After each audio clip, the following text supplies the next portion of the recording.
ભરત ભિંડી, વિશ્વ હિન્દુ પરિષદ સૌરાષ્ટ્ર પ્રાંત અધ્યક્ષ।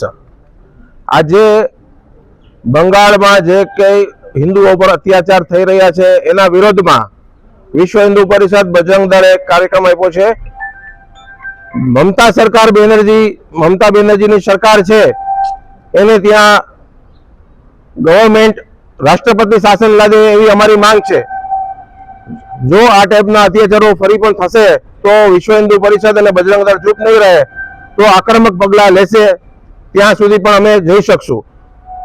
અમારી સરકારને નમ્ર અપીલ છે કે બંગાળમાં રાષ્ટ્રપતિ શાસન લાગુ કરે। આજે અમે બંગાળની અંદર જે કંઈ બી હિન્દુ ઉપર જે કંઈ બી અત્યાચાર થયા છે એના વિરોધમાં અમે આવેદન પત્ર આપ્યું છે। જો આમાં માંગણી નહીં સ્વીકારે તો કઈ પગલાં લેવાય? જો આમાં માંગણી સ્વીકારાશે નહીં અથવા તો હજુ કોઈ પણ હિન્દુઓ પર અત્યાચાર થયા તો હિન્દુ સમાજ, વિશ્વ હિન્દુ પરિષદ, બજરંગ દળ ચૂપ નહીં રહે અને આક્રમક પગલાં લેશે। જય શ્રી રામ।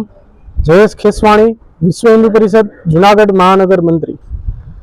વકફના કાયદાની આડમાં લઈને પશ્ચિમ બંગાળમાં જિહાદી કટ્ટરપંથીઓ દ્વારા જે હિન્દુઓ પર અત્યાચાર કરવામાં આવ્યા છે, જેમાં ત્યાંની મમતા સરકાર દ્વારા પણ પૂરું સામર્થ્ય પૂરું પાડવામાં આવે છે, જેના વિરોધમાં આજે જુનાગઢ મહાનગર એમ વિશ્વ હિન્દુ પરિષદ દ્વારા સમગ્ર ભારતભરમાં ત્યાં પશ્ચિમ બંગાળમાં રાષ્ટ્રપતિ શાસન લાગુ પડે અને હિન્દુઓને સુરક્ષા કવચ પૂરું પાડવામાં આવે।